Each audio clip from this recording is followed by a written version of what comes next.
Hey everybody, welcome to TJ's Lego Room. I've got my son Ben here. Say hi, Ben. Hey. Hey! So, today we are going to be not reviewing this Lego Tron set. This is actually a combination of a couple of the sets together, and I'm going to show you why. Ready? We built the light cycle, or the light runner. Dang it. Oh, I said the wrong thing. matter. Is that okay? Yeah. Alright. This is the Tron light runner from Tron Legacy.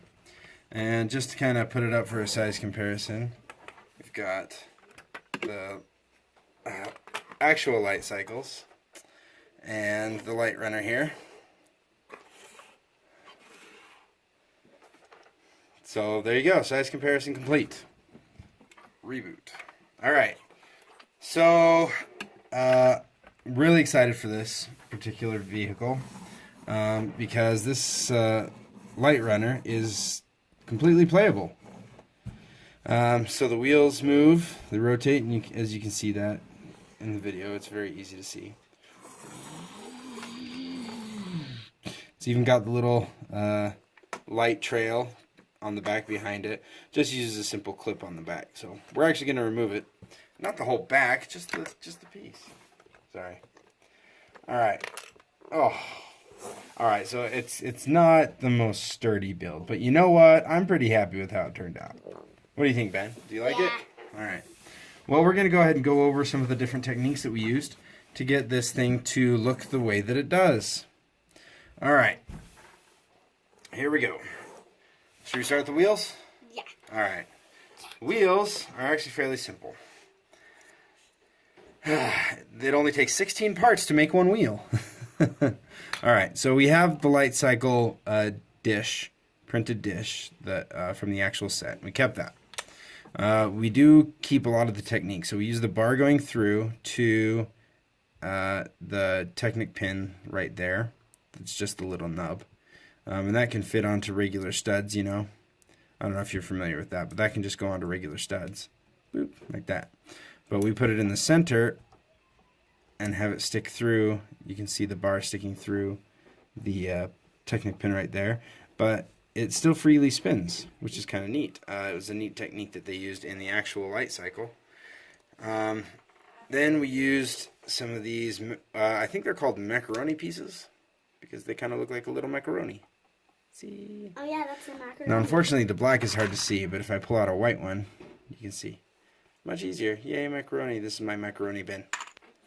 Alright, and then we use just a 2x2 round brick. And then we actually use a very large, I've got a spare here, this very large 4x4 round brick for the very end. And the reason is just, you know, to cut down a little bit on parts.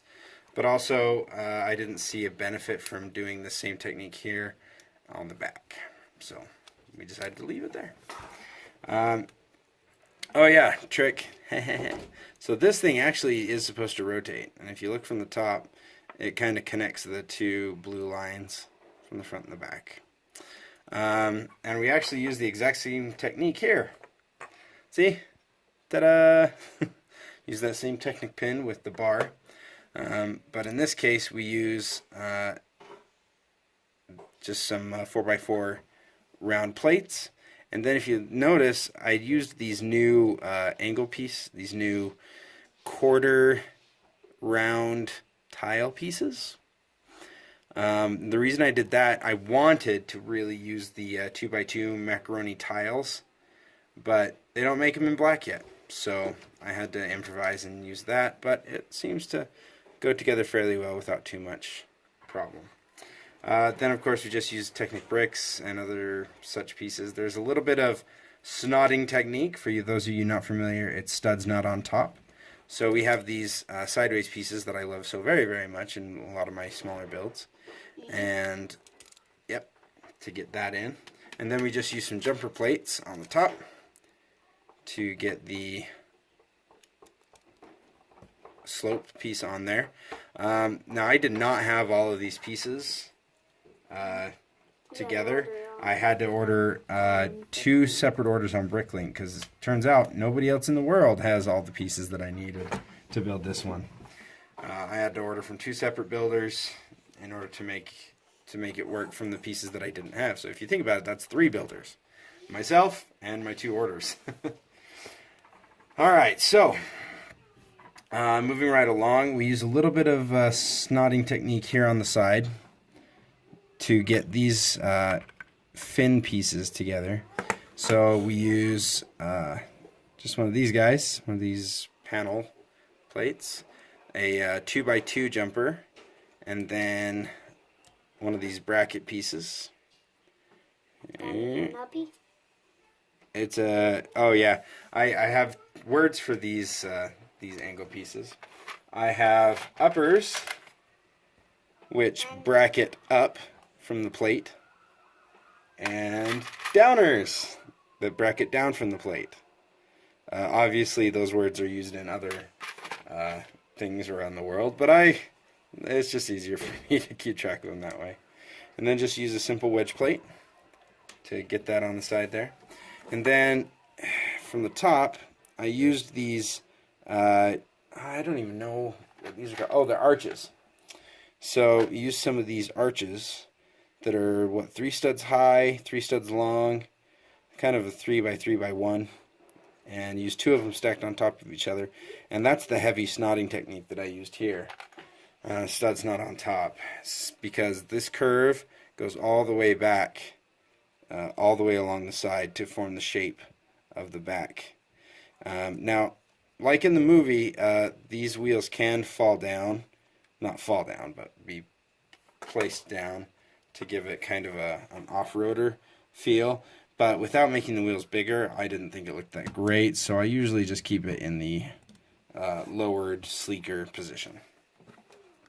Once again on the back, just use jumper plates, and actually cheated just a little bit here, and just put a slope on instead of a jumper, and didn't connect that together.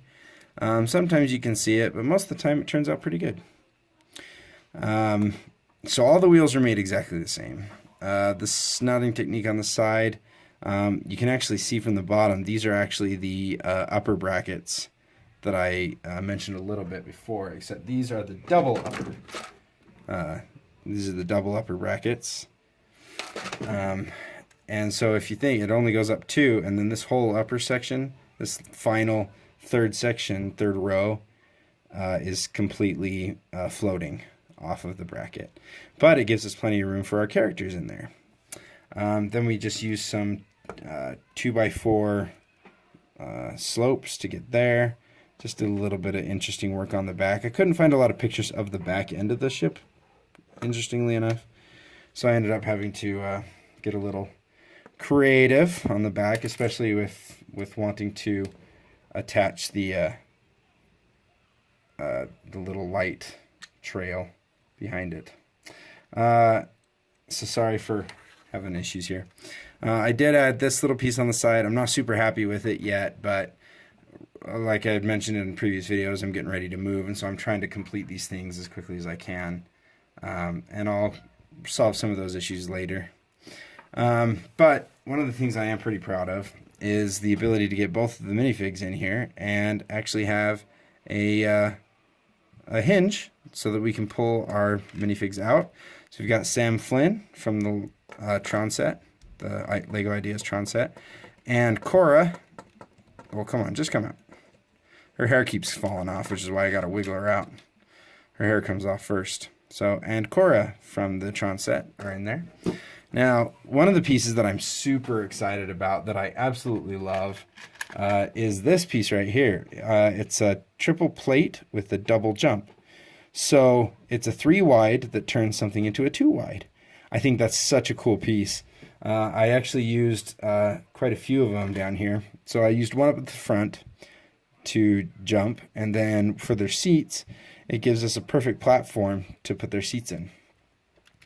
Then I have just the 2, I don't know if you can really see the seats in there.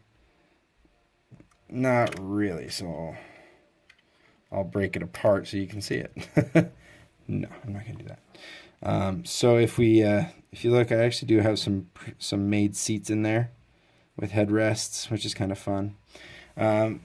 So besides those jumper plates, I've got some control panels up here.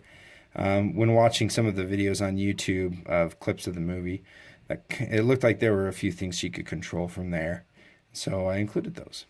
Then we just got a steering wheel, and it's that technique is actually using one of these guys, one of these downer brackets that's actually a 4 wide but a 2 connector. And so that was perfect because I only had the 2 with all the slips and everything here, but I needed to be able to get the steering wheel right there. And because the jumper plates here are offset, it actually centers the steering wheel right on where she sits. What? Crazy. All right, now the last technique that may be a little bit cheating is this little hinge right here. So if I take this off here, you can see I once again used that clever little Technic pin, but there's only one there. And then I use this hinge piece with the Translite blue brick and the, oh, by the way, this color is medium azure. Sorry if I know I definitely didn't mention that before. These medium azure pieces were unheard of just a few years ago, and now there are several pieces which allowed me to build this thing. So it attaches to that one Technic pin, but the seats, being only one stud apart, actually help hold that piece in. So if you look, it does have a little bit of wiggle to it. But if I press that in and get that down, it actually stays pretty good and doesn't wobble for the most part. And then it, of course, just rests on this one right here, which I also used a jumper technique to go from a 3 long to a 4 long so that it overhangs the front and the back, and then allows that little ledge for me to press that down on. And that's it. That's the Tron Legacy Light Runner Mock. I'm super excited. I actually got the parts to finish this thing just this last Saturday, and I was so happy. I built it, put it together, and I just think it looks great, especially in comparison to the light cycles. You know, you sit them next to each other, and it looks like it belongs in that world. It just fits. And so there are some of those medium azure pieces on this light cycle. So when you have those next to each other, they definitely look like they come from the exact same world. So I'm super excited. I love it. Thank you so much for checking out the video. I know it's a little bit longer, but I love this thing. Okay, say bye, buddy. That is out for future. Yeah. All right. Well, good night and have a great time. We'll catch you next time in TJ's Lego room.